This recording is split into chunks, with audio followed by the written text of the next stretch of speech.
Bien, on va voir donc le nombre de séances. Très important, le nombre de séances. Donc, je reviens sur... Dans certaines écoles préconisent 4 à 5 séances minimum à la suite, c'est-à-dire une séance par jour pendant 4 à 5 jours d'affilée. Dans le manuel original de Mikao Shui, rien n'est dit sur le sujet. Dans les interviews de l'époque, on constate que parfois les soins peuvent se faire sur une très longue durée et parfois 1 ou 2 séances suffisent. Tout dépendra des besoins de la personne et de la qualité et l'expérience du praticien. D'après mon expérience, il est bien de laisser le temps au corps de digérer l'énergie. Donc de laisser quelques jours entre chaque séance, par exemple 1 ou 2 séances par semaine. Une seule séance de Reiki apporte en général surtout de la relaxation profonde et un début d'harmonisation.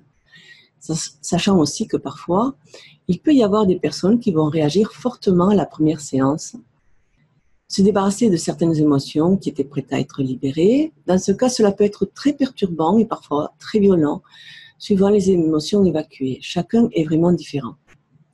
Après, le nombre se fait suivant les besoins de la personne, pardon. J'ai eu de très bons résultats sur des personnes dépressives en 4-5 séances. Oui, effectivement.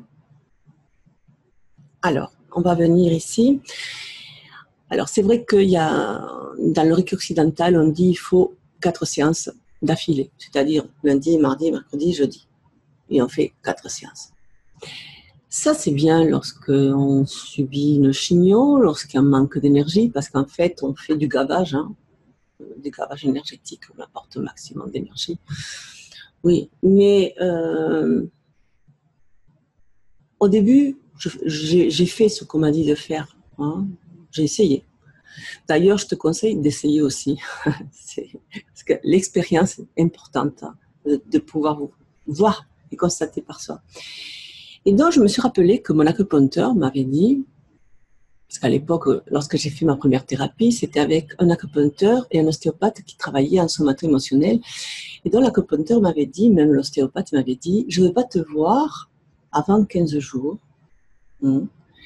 Laisse passer 15 jours entre chacun, de manière que les énergies se stabilisent, d'accord, et pouvoir vraiment constater et voir sur quoi on travaille.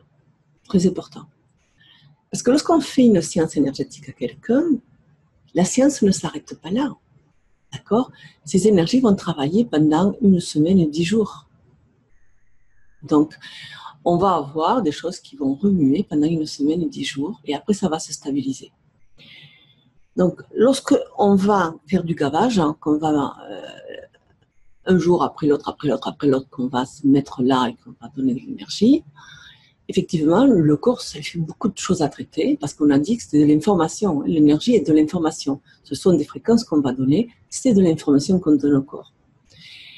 Et par résonance, le corps va venir prendre et essayer de se mettre à la bonne fréquence, mettre tous ses organes, émotions, etc., aux bonnes fréquences. Un peu comme une guitare qu'on accorde, on va dire. Et donc, là, quand on donne tout de seul coup, s'il n'est pas vraiment en manque d'énergie, mais plutôt perturbé, ça lui fait beaucoup de choses à prendre en compte, et c'est du gavage. Est-ce qu'on aime être gavé? Peut-être lorsqu'on est anorexique, oui, mais lorsque les choses vont bien, et que ça se situe parfois à d'autres niveaux, c'est pas le plus efficace. Bon, moi, il faut dire que j'ai une clientèle plutôt qui vient pour des burn-out, des stress, beaucoup de stress, des insomnies, des trucs comme ça. Donc, en fait, ils sont pas en manque d'énergie.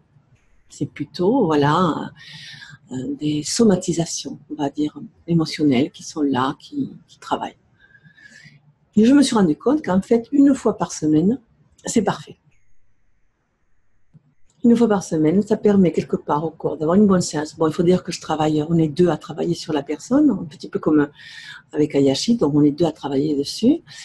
Et donc, la personne reçoit de l'énergie comme ça d'un seul coup 1 fois, Et puis après, pendant toute la semaine, ça va travailler. Le corps va digérer tout ça, toute l'information qu'il a eue. Il va classer les informations comme il faut au niveau du corps. Il va faire son petit ménage, etc. Ça lui laisse le temps de respirer, de tout voir, de voir que ce qu'il faut qu'il jette, ce qu'il faut qu'il rentre comme données. Donc voilà, ça lui laisse le temps de faire son petit travail tranquillement.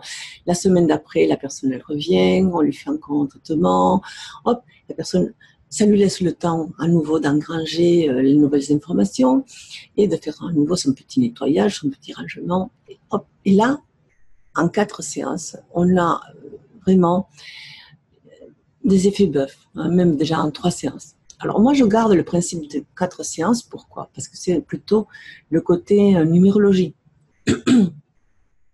on va dire.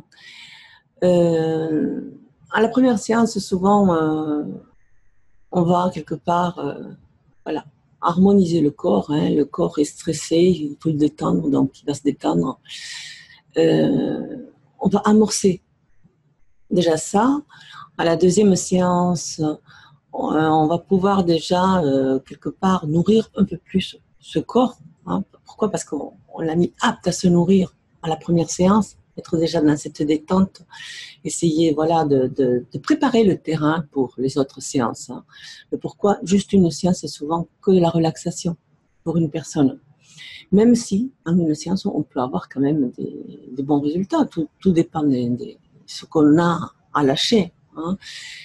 Donc, à la deuxième séance, déjà, on va pouvoir vraiment commencer à nourrir un petit peu le corps de la personne. Quand la personne vient à la troisième séance, déjà, on sent qu'il y a une grosse différence.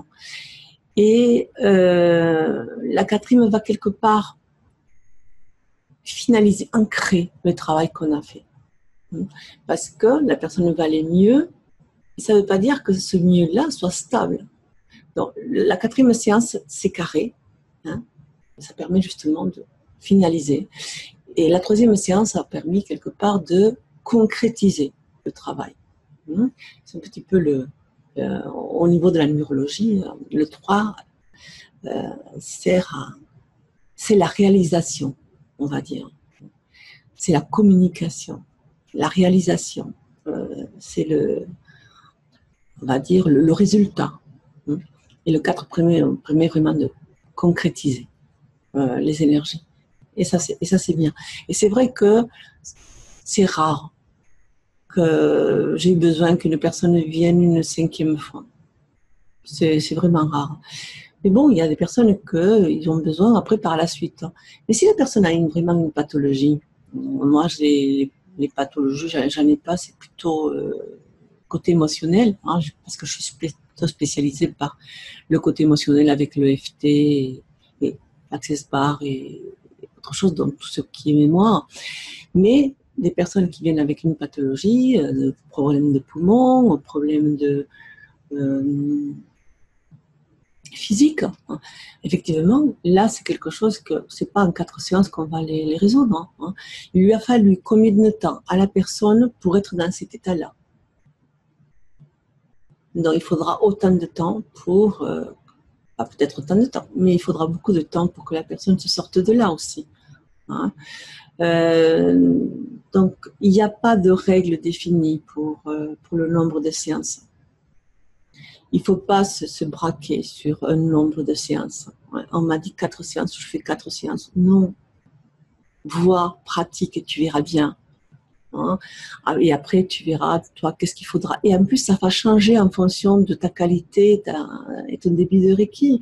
Pourquoi? Parce qu'avant, quand tu passais, mettons, 5 minutes sur quelqu'un, sur une position, après, tu auras besoin uniquement de 3 minutes. Pourquoi? Parce que ton débit sera plus grand et ton Reiki plus efficace qui fera que tu n'auras pas besoin de rester autant de temps.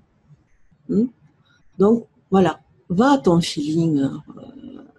Comme depuis le départ, je conseille d'aller justement au feeling, mais va au feeling, c'est très important. Voilà pour les séances.